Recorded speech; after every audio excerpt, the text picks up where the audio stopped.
Então, continuando aqui, a gente estava dizendo nesse último bloco que se interrompeu que a gente precisaria de retornar ao texto Freud munido de algumas perguntas e algumas questões mais contemporâneas. Então, estou propondo esse percurso de iniciar por um quadro mais geral, por algumas perguntas mais amplas, para depois a gente fazer um retorno a esses textos do Freud. Então, em primeiro lugar, a gente vai frequentar textos de comentadores de Freud e Lacan, que reúnem, que fazem esse esforço de reunir para nós uma discussão sobre a técnica psicanalítica e sobre diversas implicações, né, diversas perspectivas e pontos de vista. E a gente vai, então, posteriormente, entrar no texto do Bruce Fink. Mas antes de entrar, eu gostaria, então, de expor e desenvolver com vocês esse panorama mais amplo e mais geral, né? E para isso, gostaria de remeter vocês aos primórdios da psicanálise, ao tratamento da histeria.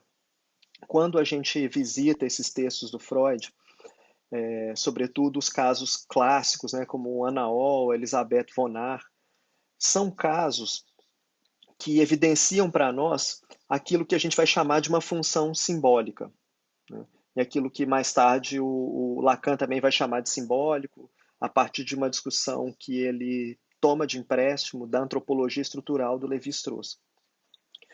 Esses casos têm como um elemento bastante interessante a forma como os sintomas físicos são pensados e são tratados. Basicamente, o que o Freud propõe ali?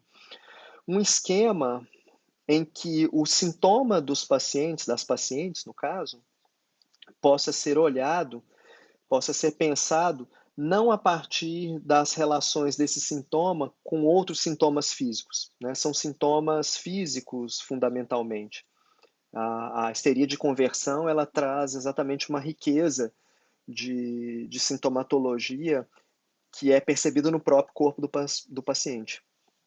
E o que o Freud propõe é uma espécie de simbolização, né? Ele vai dizer assim, olha, isso que você está sentindo no corpo, vamos então constituir isso como símbolo de alguma outra coisa que pode ser pensada na sua história de vida, na narrativa da sua história.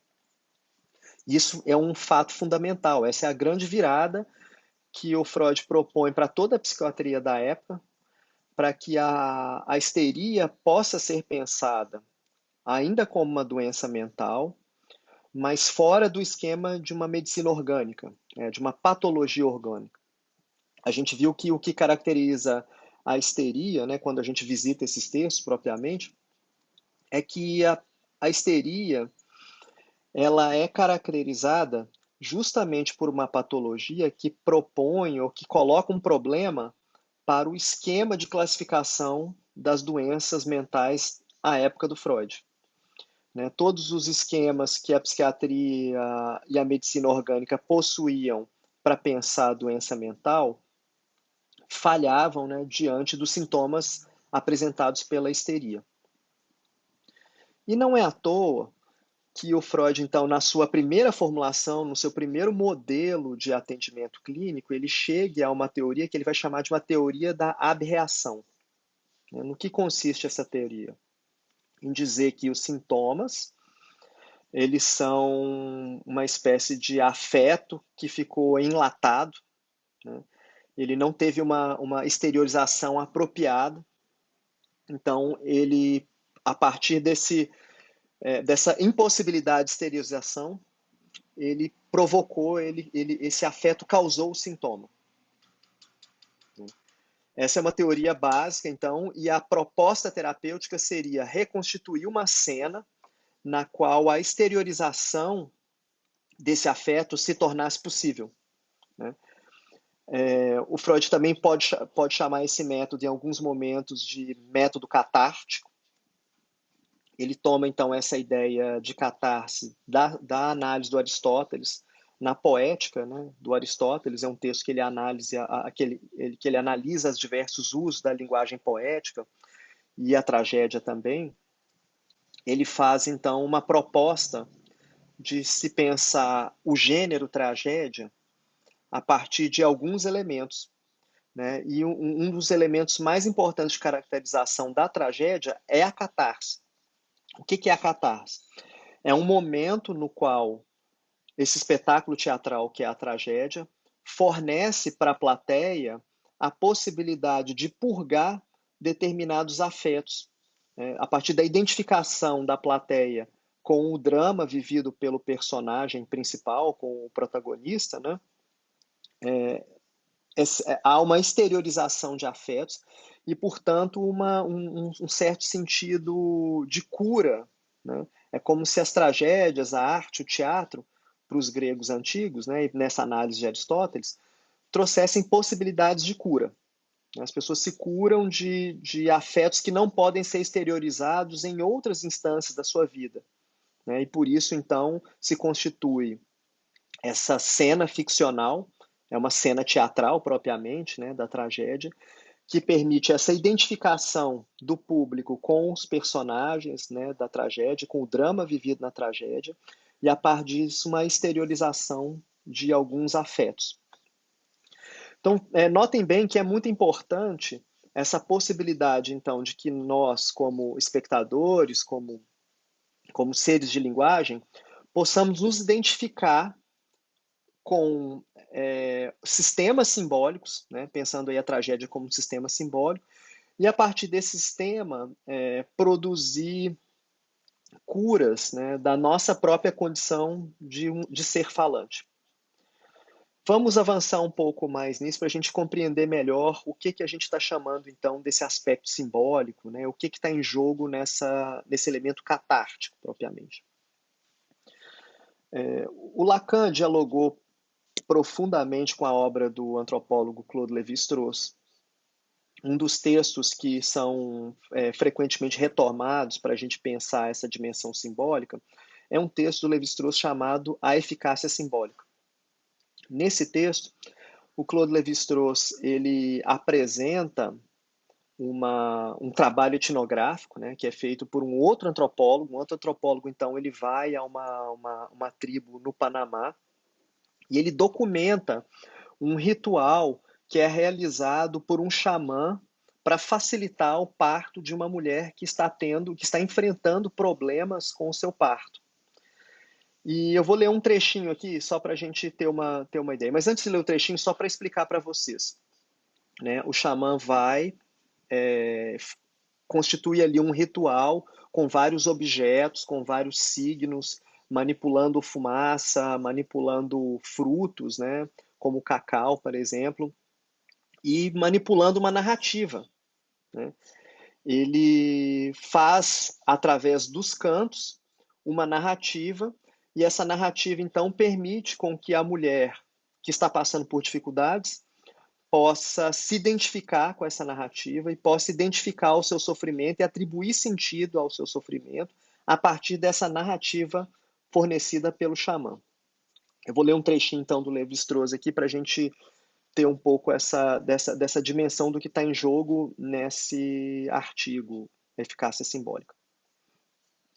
Então, Lévi-Strauss diz: tal como resumimos sumariamente, o canto parece ser de um modelo bastante banal. O doente sofre porque perdeu seu duplo espiritual, ou mais exatamente um de seus duplos particulares, cujo conjunto constitui sua força vital. Nós retornaremos a este ponto, ele diz. O xamã, assistido por seus espíritos protetores, empreende uma viagem ao mundo sobrenatural para arrancar o duplo do espírito maligno que o capturou e, restituindo-o ao seu proprietário, assegura a cura. Aí vem o mais importante. O interesse excepcional do nosso texto não reside neste quadro formal, mas na descoberta que sobressai sem dúvida de sua leitura, pela qual Homer e Wallsen merecem, contudo, todo o crédito. O de que o Mu e Galá, isto é, o caminho de Mu e a morada de Mu, não são, para o pensamento indígena, um itinerário e uma morada míticos, mas representam literalmente a vagina e o útero da mulher grávida, que percorrem o xamã e os Nuxu no mais profundo do quais eles travam seu combate vitorioso. Então, Olha que interessante isso que o Levi-Strauss está dizendo. Ele diz que a estrutura do canto é banal, né, que não é nada de novo, mas o que é interessante nessa leitura é o fato de que, a partir do canto, há partes concretas do corpo dessa mulher são simbolizadas. Então, a eficácia simbólica está aí, né, nessa possibilidade, então, de você articular o símbolo a um determinado referente. Basicamente, o que a eficácia simbólica faz é produzir essa ancoragem entre um sofrimento que é algo indeterminado, que é algo difuso, a pessoa está lá com dores, sofrimentos, não sabe exatamente o que, está com dificuldade no parto, e aí você tem a possibilidade de ligar esse referente, essas partes do seu corpo, a um símbolo mítico, né? Então você tem essa ideia de que um percurso no canto que é feito pelo xamã e pelos espíritos auxiliares, que são simbolizados pelo útero e pela vagina. O grande truque é esse. Ou seja, gente, qualquer semelhança com o tratamento que o Freud está propondo para a histeria não é mera coincidência, né? O que o Freud também conseguiu acessar aí, embora não tenha empregado esse nome, né, de uma eficácia simbólica, exatamente isso, né? É um processo de paralelismo e de nomeação de partes do corpo da paciente histérica com uma história, com uma narrativa. Só que aí a gente tem uma diferença fundamental, que é essa narrativa que o xamã manipula é uma narrativa socialmente compartilhada pelo grupo, né, por essa tribo específica, enquanto que o mito constituído pelo psicanalista é um mito individual do neurótico. É a expressão que o Lacan utilizou também e é título de um dos seus textos importantes, o mito individual do neurótico. O que o Freud faz, então, encontra esses paralelos, o que faz com que o Levi-Strauss, então, no final desse texto, ele produza toda uma análise no qual ele tenta estabelecer paralelos entre a função do xamã e a função do psicanalista. Ele estabelece paralelos, mas também vai estabelecer diferenças. Bom, o que nós temos aí, então, né, gente? Assim, vamos pensar a partir dessa visão aí fornecida pelo trabalho do Levi-Strauss, que a gente poderia, né, dizer, claro, com muitas limitações, né, com muitas aspas, né, poderia não ser uma hipótese simples, né, mas que a técnica ela fornece para nós elementos para que uma determinada realidade psíquica possa ser simbolizada, né? Ou a gente também poderia dizer, a técnica é um meio pelo qual a gente cria condições para que um sujeito possa se confrontar com o seu próprio desejo, né? Que esse desejo, então, seja articulado a elementos simbólicos e, a partir disso, esse sujeito pode manipular esses elementos simbólicos, essa mitologia individual, né? E acessar aquilo que, de outra forma, permaneceria indeterminado ou inacessível até, né? Então, é isso que a gente pode ver na intervenção do Levi-Strauss. Talvez sem a intervenção do xamã, né, para essa mulher que está sofrendo com algum problema no parto, esse sofrimento permaneceria como algo indeterminado e inacessível, né? Não é que existe algum tipo o Levi-Strauss não está justificando aí um determinado poder místico, né, dessa narrativa.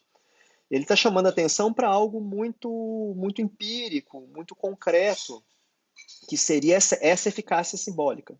Essa eficácia simbólica, contudo, ela, quer dizer, de onde vem a eficácia simbólica? Por que ela é eficaz?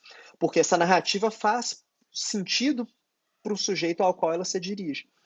Ou seja, a eficácia simbólica é essa possibilidade de constituir sentido de algo que a princípio não tinha sentido, né? Então, os sintomas da paciente histérica, a princípio, não faziam sentido para ela mesma, eram percebidos por ela como um ultrapassamento. Quer dizer, isso vem, toma conta de mim e eu não sei por que eu estou sofrendo disso.